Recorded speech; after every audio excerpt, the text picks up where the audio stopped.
Good morning, Cincinnati, and welcome into another episode of the Bearcat Brunch, brought to you by our wonderful partners at Royal Links Golf Tours.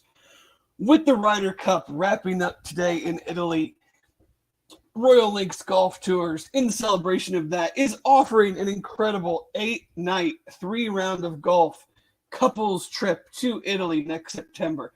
This thing is loaded.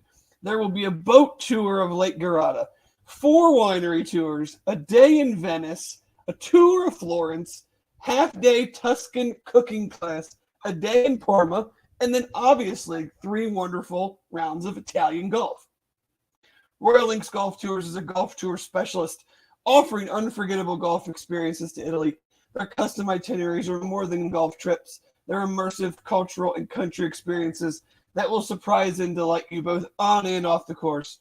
Royal Links Golf Tours is owned by former Bearcat quarterback Hayden Moore and his partner, UC alum Jeff Bartholomew. So if you'd like to play golf in Italy and taste the flavors of Tuscany and the best wines in the world, please visit their website at royallinksgolftours.com or call them directly at 770-331-1525. And with that, we are off on another Sunday morning recapping Friday night's loss at BYU in UC's first Big 12 road game, 35-27. Unfortunately, the Bearcats a little bit more of the same, a little bit better in areas, but, you know, a lot of similar stuff that we've talked about the last 2 weeks as they've dropped their third in a row. We are trying to locate my co-host. We're not sure exactly where he's at right now. So we're going to go solo here, hopefully not for too long. And you guys can, we'll make this one maybe a little bit more interactive than usual when I got Jeff here to kind of fire back and forth. So, send any questions. Good morning, Alex. Good morning, Chris. But, you go on the road against a team. We talked about it on Wednesday night. If you're just going by S&P Plus, they're almost the same. I think BYU was 48th, UC was 49th. On the road, and you basically hand them 14 points.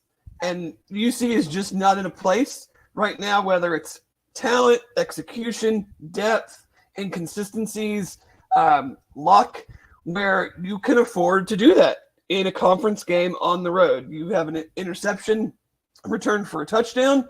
You have a muffed punt, sets them up on the 15-yard line. And it's just not a recipe to win, even though, again, we're looking at these games where if you're just box scoring it, you're like first downs, check, total yards, check, all the things, time of possession, big check.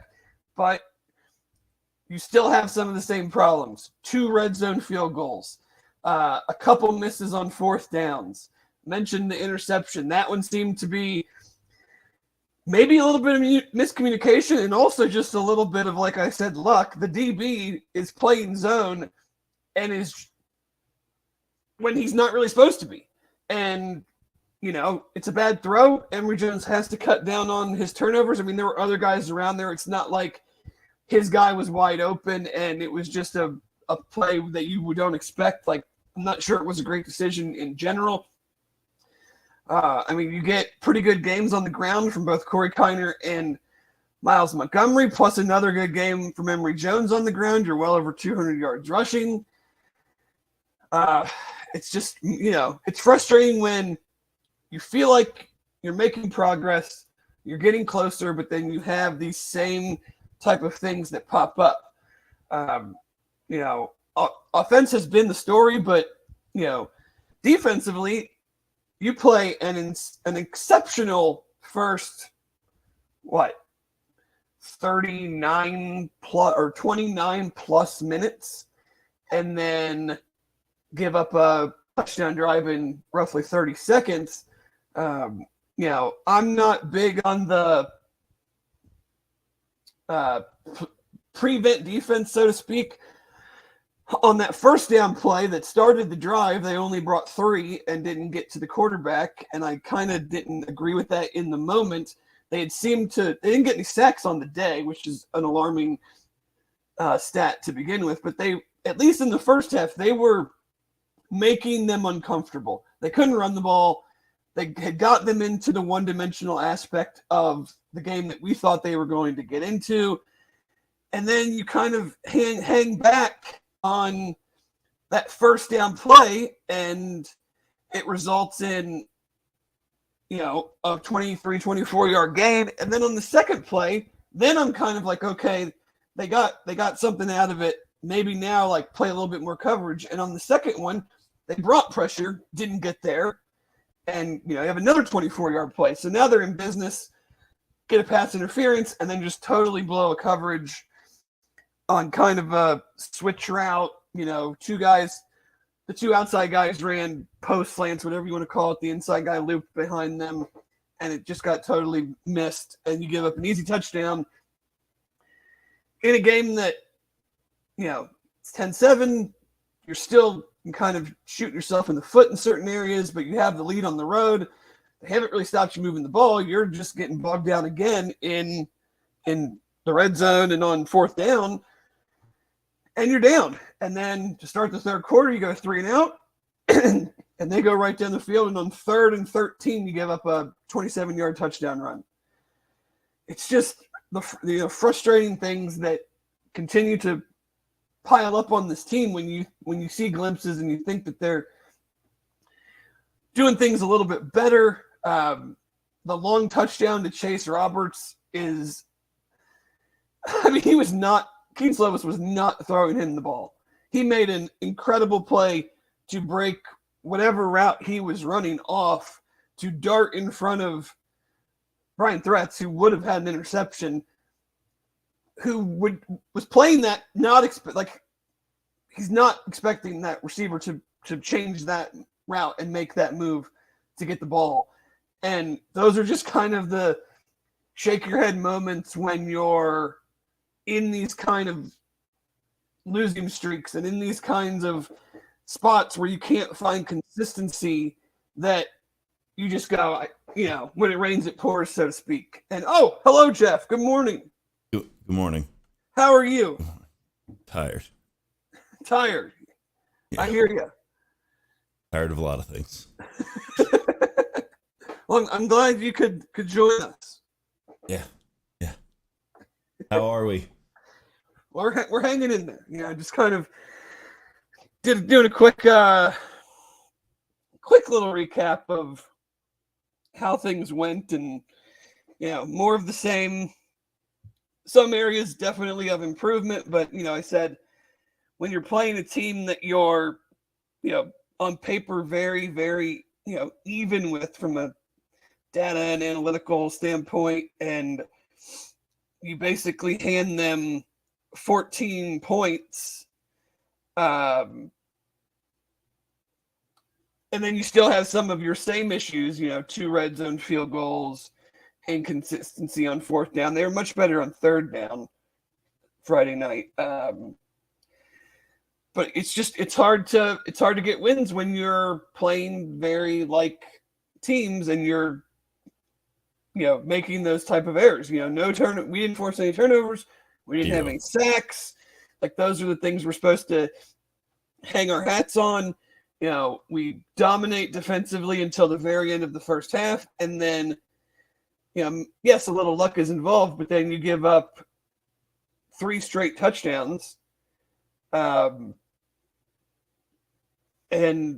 you're just kind of like left going, well, what changed? Why were we so successful for 29 minutes and then seemingly couldn't stop them for the rest of the game? Or averaging almost 10 yards of play at that point. I think in the third quarter, BYU averaged like almost 12 yards of play. Yeah. So Darren Fan brings up, like, do you think other teams are making better halftime adjustments than you see? Some of that has to be the case. I mean, I've always thought that the halftime adjustment thing is a bit overrated. I don't know if people truly understand like what really goes on in halftimes. I know college halftimes are a little bit longer than NFL halftimes, but I mean, like, we didn't stop moving the ball in the second half. I mean, maybe defensively there were some things that we could have done better. I mean, but like, it's just guys. I mean, the Chase Roberts touchdown. Is it Dorian Jones is untouched coming up the middle. Slovis, makes a sidestep to his left, and then throws a pass that I had mentioned, like, was not intended for Chase Roberts. He admitted that, didn't he? I mean, it was obvious watching it. Like, that was not intended for him. He made it. So it's Slovis making a play to get out of the sack. It's him throwing the ball there. And it's Roberts making a great play to whatever, adjustment or, whatever he's doing. Like, at some point, you have to just make plays. Like, it's as simple as that. So, I mean, there's always going to be adjustments made throughout the game and things of that nature, but like from a coaching standpoint, but like on that play in particular, I mean, two guys on their team made plays that resulted in a touchdown, and we didn't make a play. We had I want that situation 10 times out of 10. Yeah, absolutely. A free runner at an immobile quarterback, and then a bad pass. I want that, but they made the plays and we didn't. Yeah. Let's see. Yeah, I mean, I think Grant asked thoughts on the O-line Friday. I mean, they are a solid run blocking unit. We need to be able to break some more runs, but I mean, 31 carries for like 133 yards out of the two main running backs, and Emory had another good running day. Like, we need to keep doing that. Like, I have no problems in that regard. Like, breaking runs is a running back thing. It's not a line thing. You don't break 30, 40, 50-yard runs because the line blocked great. It's the running back has to make a guy miss. The running back has to break a tackle. Like, that's the difference between a 12-yard run and a 30-yard run. Pass protection, I mean, I want to say it was a little bit better, but we knew coming in that BYU wasn't this like vaunted pass rush, and they still made some plays. I still have pretty big concerns with the tackles. I just don't think it's like, I think we know what it is at this point. Like, I don't think we're going to just all of a sudden go into the bye week and come out and be like, have some big revelation of, whoa, these two guys are now like plus players on the offense. Like you're going to have to just kind of scheme that up, figure that out, hope they play a little bit more consistent. I think both of them at times, and at crucial times have made, errors, but that's what you have when, like, we knew it coming in. Like, we've been talking about it since the summer. We thought the interior of the line was going to be pretty good, and I think that has bared fruit. And we said we thought that the tackles were going to be a work in progress and a potential liability, and I think that's still the case. Yeah. I mean, when you talk about like the team being able to make some, more wholesale changes, though, going from Oklahoma to BYU, you've got a short week, and now at least you have a bye week. And some of those things can hopefully get certainly addressed. Certainly, you weren't going to, like, on a short week with a travel day out west, you weren't going to see like some big wholesale changes of lineups and whatnot. I mean, yeah. This week is definitely for self-scouting and evaluating and seeing like, okay, who needs to play more, who needs to play, like, all of that, So, it's frustrating because it's more of the same, and it's frustrating because it's more of the same. Like, you see, right. You see moments where you're like, that is too easy. Like, getting the ball to Shimon Mater, what? That shouldn't be that hard, and it wasn't. Running the ball consistently, this team is going to run the ball. They didn't run it great against Oklahoma. They didn't do anything offensively great against Oklahoma because they were in third and long a lot. So, but 4 out of the 5 games they've ran the ball for over 200 yards and ran it quite well. Having Emory as running quarterback is a big weapon. But it's still you look at the numbers and especially the plays and the yards, and it's just not efficient. If you're running in the 80s and 90s in plays, you should be scoring in the 40s, not in the 20s. Absolutely. And that's been, I was thinking about this week, obviously we had a whole day in between kind of the game and now, and it's I feel like the last 3 weeks are just carbon copy of issues that don't seem to be moving in the right direction, but there's this skeletal framework of things that once everything else starts clicking, it'll be nice. That's it's gotta happen though. That's the uber that has to be the crazy frustrating part to them, is that bad teams, bad offenses don't put up 500 yards, go 50% on third down, run the ball for over 200 yards, throw the ball for 250. Bad offenses don't do that.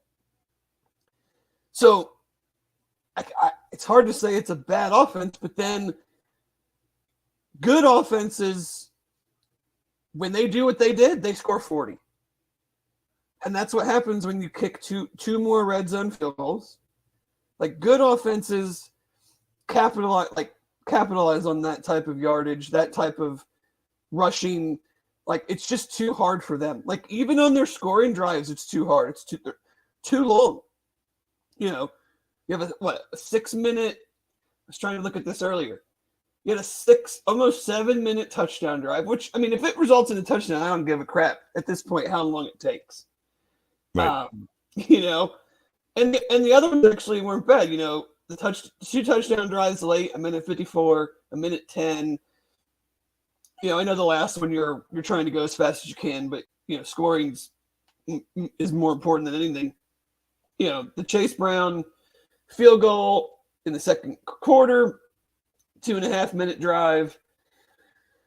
So it wasn't awful, but you have a 14 play, 71 yard, 6 minute drive in the third quarter that results in a 22 yard field goal. If you score a touchdown there, it's 21-17, and then they hit that play to Chase Roberts, and it's kind of over at that. It felt like it was kind of over at that point at 28-13. But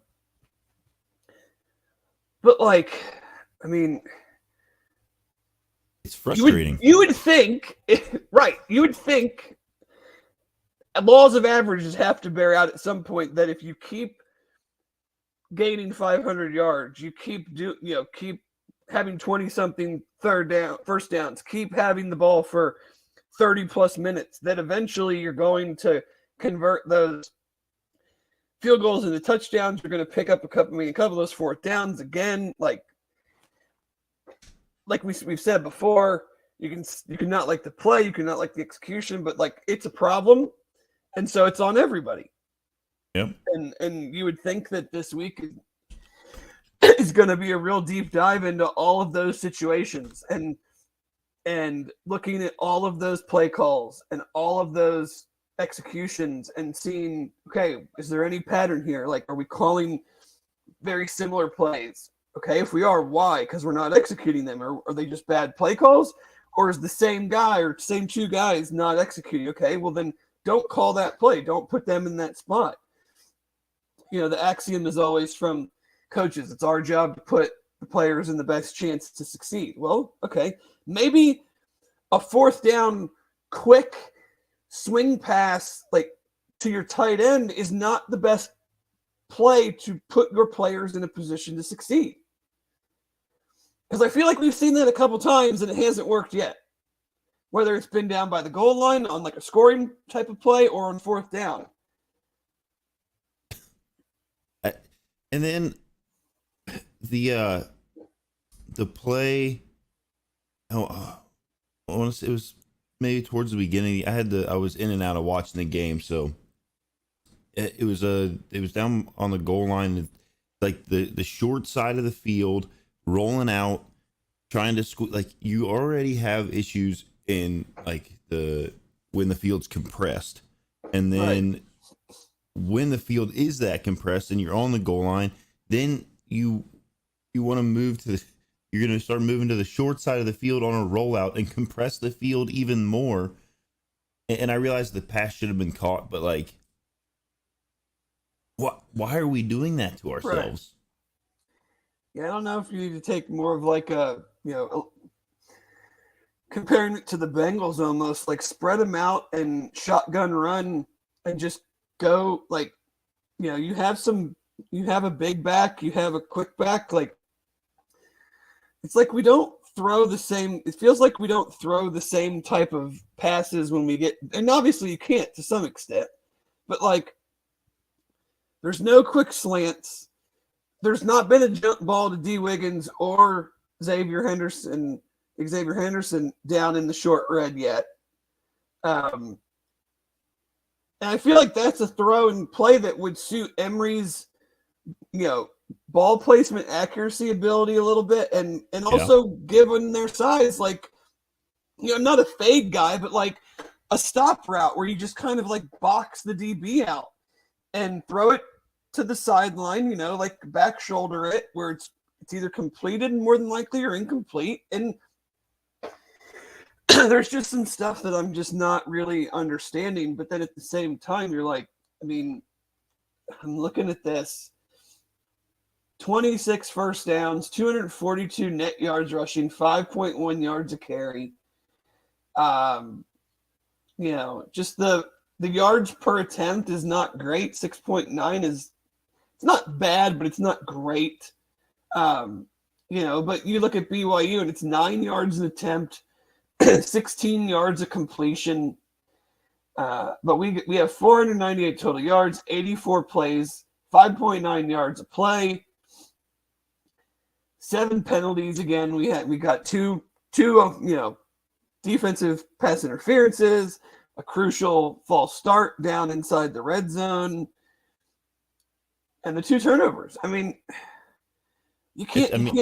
I know it's asking to play like a perfect game, but like right now, if you're not going to force a turnover, if your defense that you hang your hat on with pressure isn't going to sack one of the most, stoic pocket quarterbacks in college football against an offensive line that came into this game pass protecting pretty well, but with changes and injuries, like, then I'm not sure, like, the offense, they made their errors, but the defense made a lot of, I thought the defense did not play very well the second half of the game at all.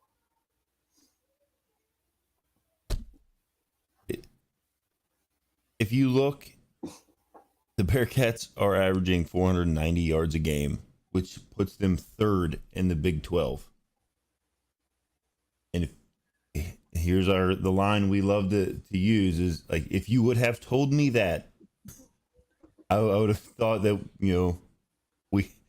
that at least we were beating BYU, and a little bit better than the fact that we're 9th with averaging 30 points a game. And that's across all that's all 5 games, not just Big 12 play. Right. So this, like I said, the bye week here is going to be crucial. They're going to have to, like when I was talking to Aaron, I think it was yesterday maybe, and he said that practice needs to, like, they just need to cut the field down to 25 yards and that's it. Like that's what they're gonna have to practice is like just figure that out.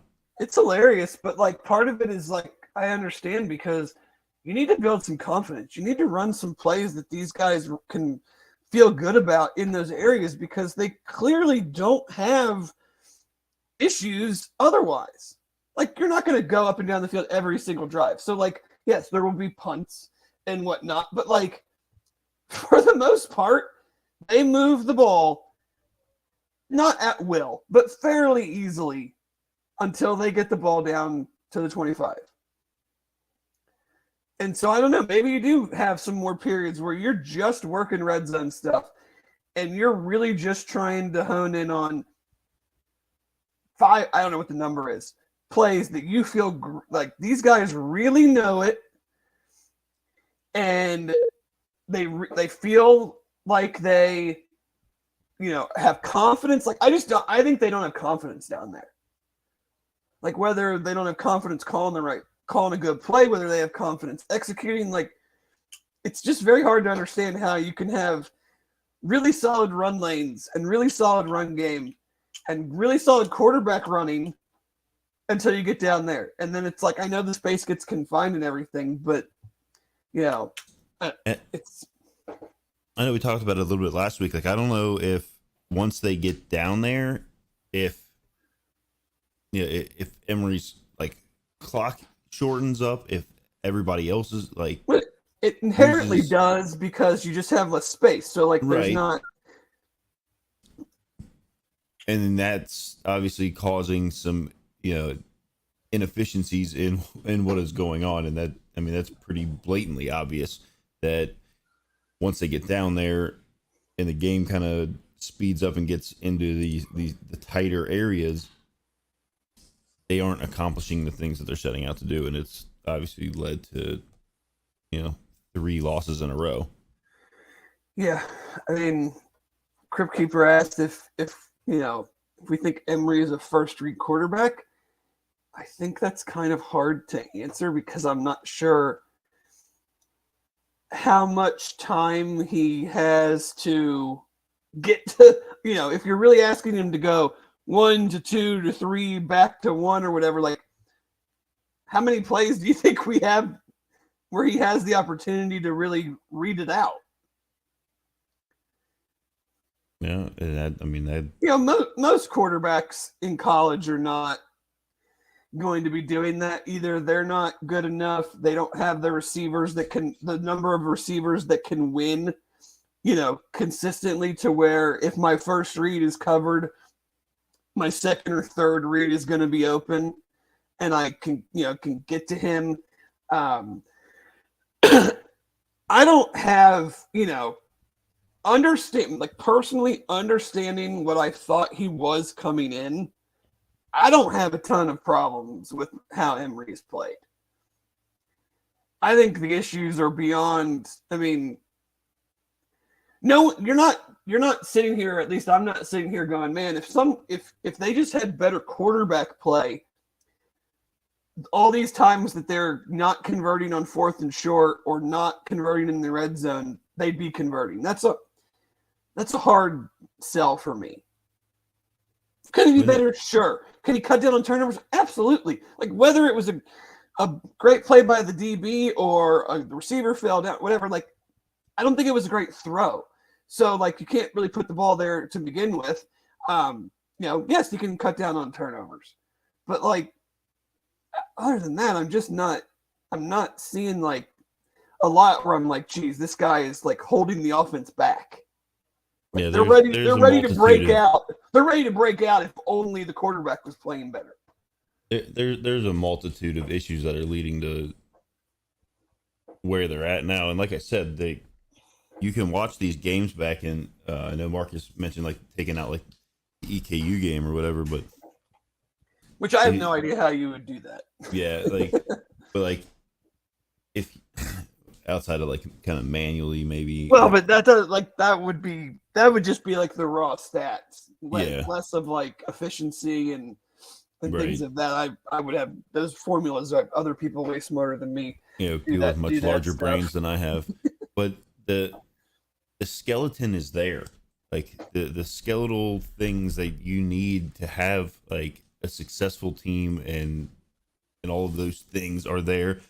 And I know it's kind of a crutch to fall back on, but like we mentioned how surprised we were at the beginning of the year with how well everything flowed. Like, obviously, the game against EKU, that was what we talked about. Let's see how everything flows. Let's see how everything works together. And we said right here that we were really surprised with how well everything seemed to work. And then we saw it again the next week. Things worked pretty well, at least for a half or 3/4 of the game at Pitt. Things worked very well. And then I said after the Miami game that I expected those kind of woes to be what we saw kind of 2 weeks before that, and maybe they would build into it. So maybe there was an overcorrection of the mean back to a little bit less efficient, obviously. And this bye week will help them get back. This team was put together. I mean, you had one starter left on offense that came back. Like, yeah. The team was. I know we used this when we talked about the basketball team having some struggles, and now football. What was left here, and when the staff came in, and what the staff was expected to do, bringing people in through the portal, and trying to save what was left of a recruit class. It's frustrating, yes. Obviously, we here we kind of expect a little bit more now out of the football team, which is a good thing. It's always nice to have high standards, but you've also got to be a little bit realistic. You can be irrational immediately after a game, like that's what a lot of fans do. They're pretty irrational whenever things aren't going the greatest. But I'm not ready to pull the plug on this whole thing after 5 games. Yeah, at some point we're gonna phase out of the whole it's my thing too with when coaches will pull the crap of these aren't my players, blah blah blah blah blah. I'm like, right. At some point they're your players. I mean, you're the coach, it's your scheme. You told them you wanted them to stay.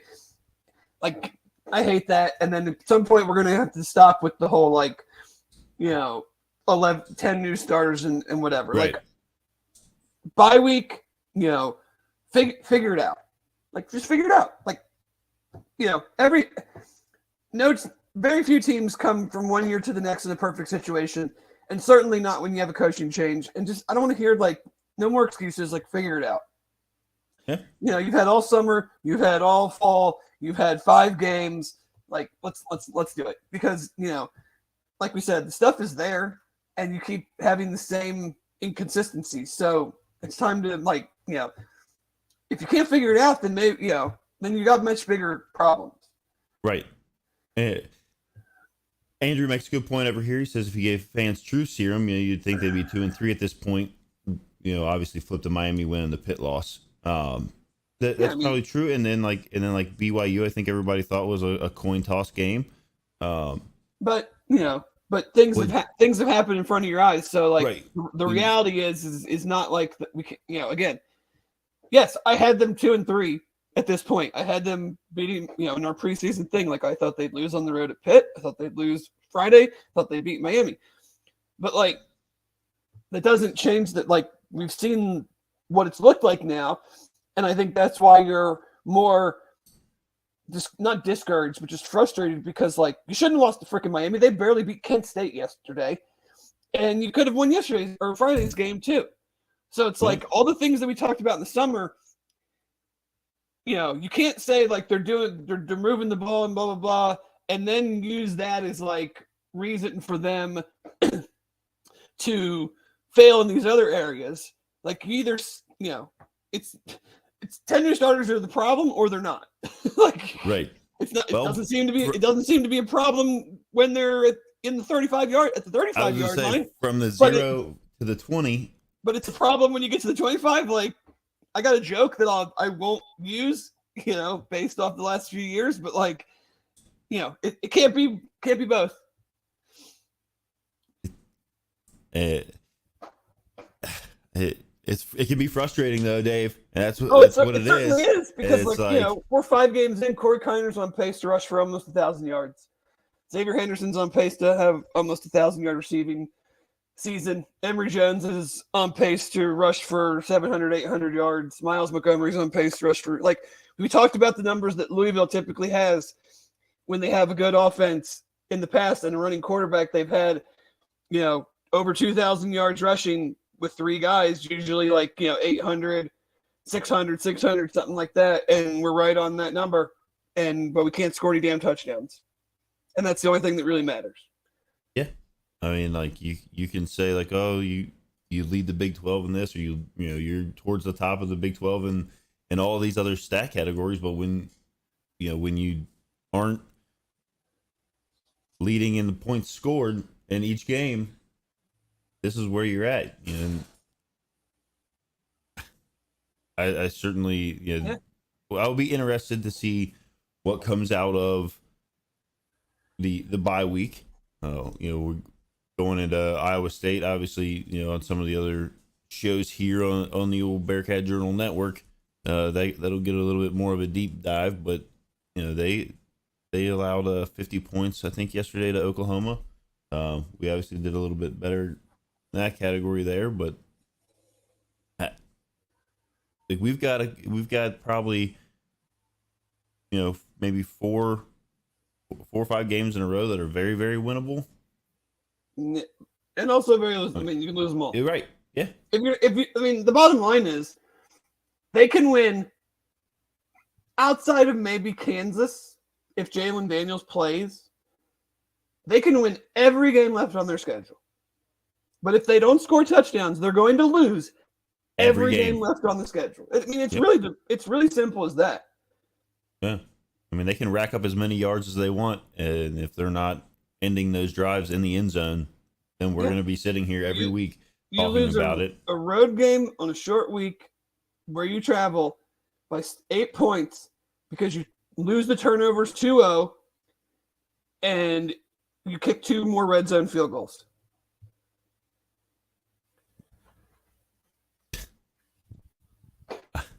I don't know what else to break down and say on that. I mean, it's just more of the same, and that's not, we've got to see some sort of progress elsewhere. And they've got a week and a half, whatever, to kind of put it all together and maybe get some things implemented in the red zone that will result in 6 instead of settling for a field goal attempt. Sure. So I don't think we have a game time yet, do we? For Saturday? For Iowa State? For next week or whatever. No, it's still TBD. For 2 weeks, whatever. Yeah. For some reason, the U.S. has kept my attention much longer today than I anticipated. Oh, how's that going? I saw it didn't start well. Like when I got off work this morning, it didn't look like it was good. And there was about an hour period where it was like, could this happen? And then that's kind of gone away, but it's still not technically over. Europe only needs a half point to win. I mean, they have 14. So the U.S. would have to run the table the rest of the way to get, so they're not going to win, but it doesn't appear that it's going to be as bad as it could have been, or even as bad as the U.S. won at Whistling Straits last time. But yeah, I don't think it's. Talk about fumbling the bag out there. There were some good dust ups, golfer, and I can say this as a golfer, some good golfer anger yesterday after the matches. Rory's fake toughness and manufactured insults and everybody blah blah blah. I mean, I always love it. You guys are so soft. Joe LaCava's hat waving. Oh no hat pat. I mean, yeah, it's. Whatever. This isn't the golf podcast. No. Even though we're sponsored by a wonderful company. But yeah, I mean, we end up talking for 40 minutes about it when everything could be distilled down to 5 minutes of the same stuff that we, have been talking about. But yeah, whatever. But I mean, do we go to Orlando first with our around the around the country looks? I mean, that was a tough scene. I don't know if you caught much of that fourth quarter. No, but I I heard that it wasn't in favor of our good friends down at the bounce I mean, house. I don't know what was worse, the fact that they blew that game and gave up 26 points in the fourth quarter, or that like the stadium was 3/4 full I did see. for the whole game. I did see like somebody had like juxtaposed a tweet where they were like, the Big 12 is not ready for the bounce house, and then right next to it was a picture of like a student section that had like 15 kids in it. Yeah, I mean, I give students a bit of a pass sometimes. Like they were blowing them out, so students leaving in the fourth quarter is not a surprise to me. Like they were crushing them, and I can understand students leaving. On the other hand, like there's a lot of other seats that didn't seem to have many people in them. But I mean, you blow that type of game, that can have lasting implications. I mean, you give up 26 points in the fourth quarter To a team that has not been good all year. Like, if this is Pee Wee football going into the fourth quarter, it's white flagged and the score is frozen. And those points don't count. And unfortunately, somehow in a college football game, you give up 26 points in the fourth quarter. Yeah. So I'm trying to think. Texas still looks damn good, and especially with KU not having Jalen Daniels, that's going to be a problem. The Oklahoma game was interesting at the beginning. First possession of the game, Iowa State's freshman quarterback throws a pick six, but then they come right back down and score. Kind of went back and forth a little bit, and then it was blowout city after that. But it's good. Their offense seems to be better. Like they have two, I think, legit receivers. Their defense we know is going to be good. I'm glad. Let me see. Let me just make sure. Yeah, I'm glad they play a game now before us because I didn't. Their defensive coordinator, I would not have liked the fact that like he would have been all pissed off at how their defense played, and I feel like they'll probably try to take that out on TCU, and thankfully not us. Yeah, and TCU, like for all that they were supposed to be, or West Virginia's like sneaky good, I guess. Maybe. I don't know. Are they? Or they keep getting crushed with injuries. I know that. But the Mississippi LSU game, did you see any of that? I saw that it was going back and forth. That it was a shootout, but yes, they had like 1,200 yards of total offense. It was wild. Just a wild game. Very entertaining game when you don't have a rooting interest and you don't care if you're not sitting there going, "Oh God, why can't we stop anybody?" This is fun. It's just a fun game to watch. I thought I know we're kind of skipping around a little bit. I thought Colorado actually the USC Colorado game I thought was like. I thought Colorado had kind of mailed it in again. I'm like, well, here we go with another, same showing that they had the week before, and they come out in the second half of that game, barred some strange play calls on their last touchdown drive where they ran the ball several times without time. I don't think they had any timeouts. Yeah, they ran the ball several times, like burned off quite a bit of the clock. Before they scored, but they had a couple freshmen, like true freshmen that were in the game that. There was one receiver, Omarion Miller. Hadn't played all year and just had a ridiculous game. I've banged the drum for USC, and they were up a lot, but like they're gonna lose with that defense.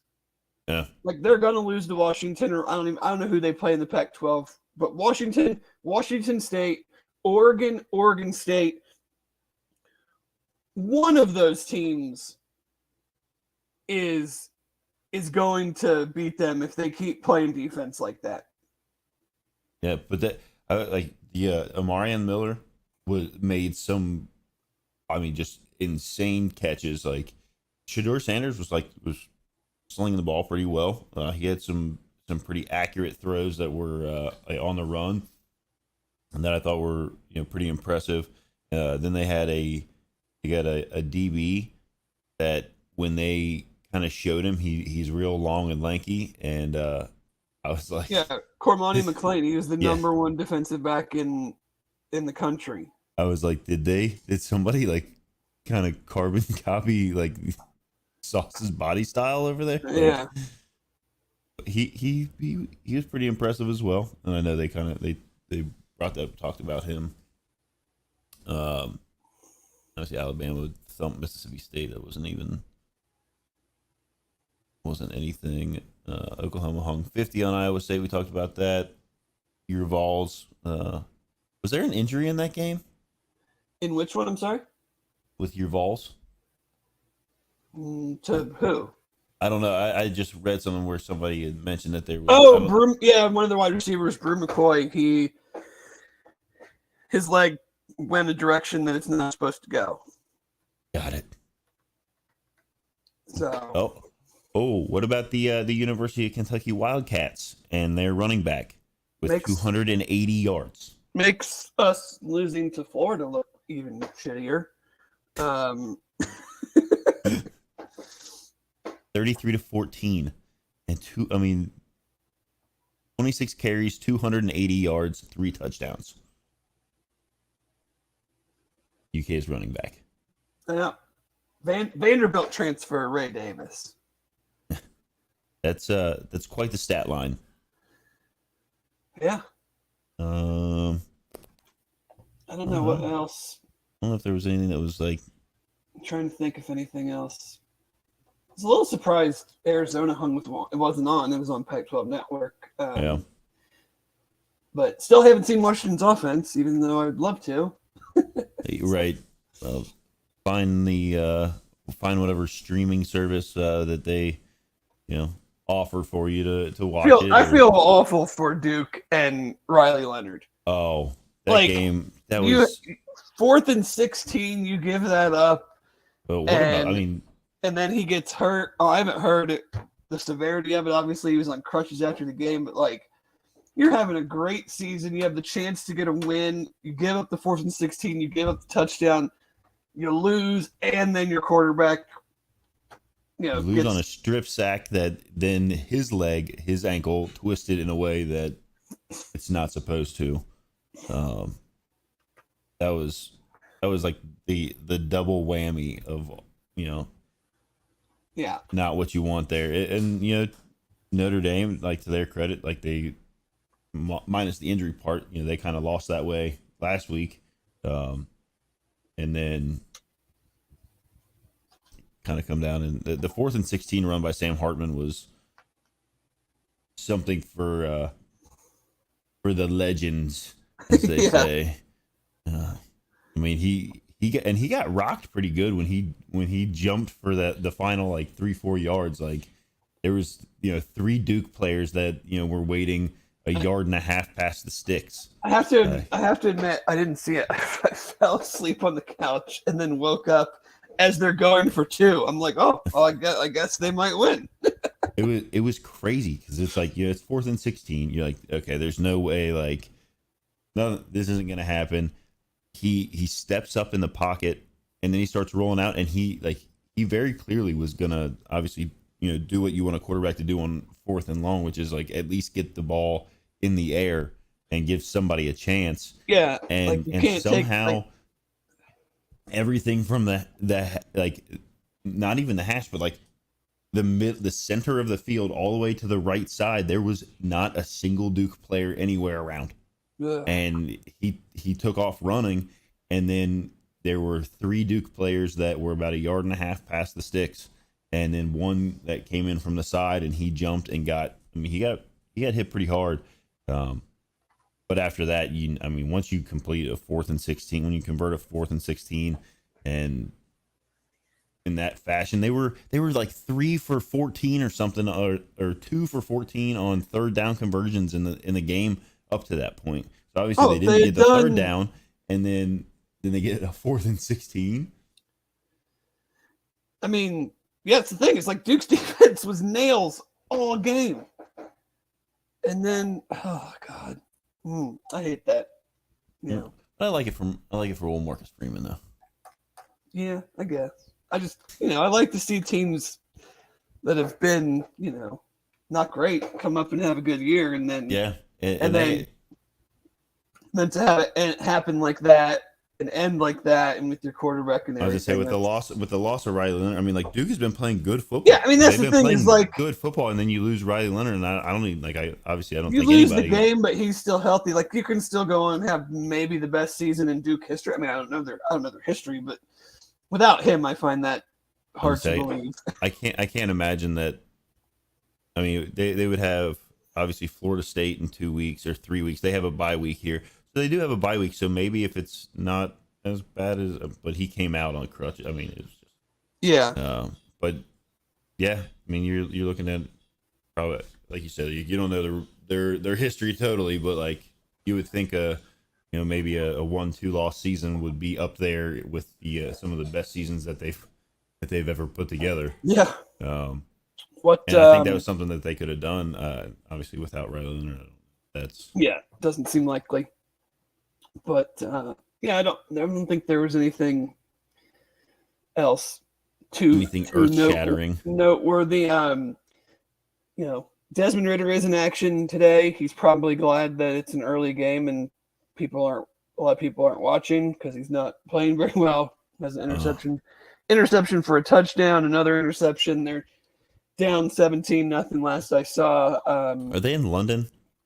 Yes, they're somewhere. And there's some like weird Toy Story. It's on ESPN Plus, and then there's like a Toy Story broadcast as well, which from the looks of it on Twitter, it's not awesome, or I don't know. It seems very weird. I'm a little bit confused. Here's some highlights of it. It looks like a Nintendo 64 video game. That's very weird. I don't know. But we'll have Sauce versus Patrick Mahomes. Is that tonight? I think that's tonight. Sunday night game. Anthony Richardson is back for the Colts, so hopefully we can get a connection going with Alec Pierce. I know you got the Vikings and Panthers. Bryce Young is back in that game. Maybe Ivan Pace can get him a couple times there. The Vikings are 0-3. I did not realize that. Bengals play the Titans, where Chris Moore is. I think will probably be their number 2 receiver today because I think Traylon Burks is out, so it's DeAndre Hopkins and Chris Moore at receiver for the Titans. But other than that, I don't know. Do you have anything else for Bearcats in the NFL? Anything you're going to be watching today? Well, aside from the Chiefs and the Jets this evening, and then like you said, like I didn't even realize Desmond Ridder was already playing. And then I know we don't like the Browns, but you got Jerome Ford up there. But Deshaun Watson is out today. Deshaun Watson's out. Okay, so they're probably going to have to lean on RB1.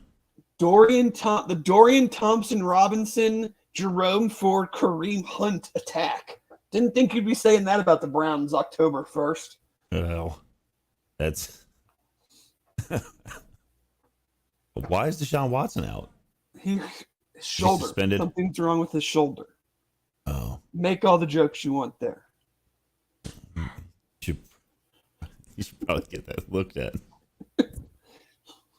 But yeah, apparently, I'm not trying to get off here, but apparently I don't know if this thing is over yet. But there's a chance it could be tied. There's 4 matches on the course. I think we're leading 2 of them. 2 of them maybe were tied or down 1. So much closer than I thought. But anyway, we will have a show next week. We will probably do some, because the off week kind of falls almost directly in the middle. So we'll kind of, take a deeper dive into some stats, some numbers, kind of where we are in the first half, looking at the teams we're going to be playing the rest of the way, having a nice Saturday where we can sit back and watch, as much Big 12 football, especially Red River. That should be a great game. Can't wait to watch that. And we'll be back next Sunday with another episode of the Bearcat Brunch, brought to you, as always, by our great partners at Royal Links Golf Tours. Check them out. They have an incredible – I don't think you're on yet. They have an incredible 8-night trip to Italy planned for next year, 3 rounds of golf, cooking classes, 4 winery tours. I mean, if you're into that, I would absolutely reach out to Hayden, reach out to Jeff, head to their website. Check all that out. Again, thank you to everybody that faithfully comes in with us on Sunday mornings. Crypt Keeper, Marcus, Natalie, everybody, Andrew, Roy, Darren, Chris, Grant, Alex. Thank you guys. Really, really appreciate it. Like, subscribe, tell your friends, check out the Bearcat Brunch. We will be back next Sunday to talk more Bearcats football. Have a great Sunday, everybody.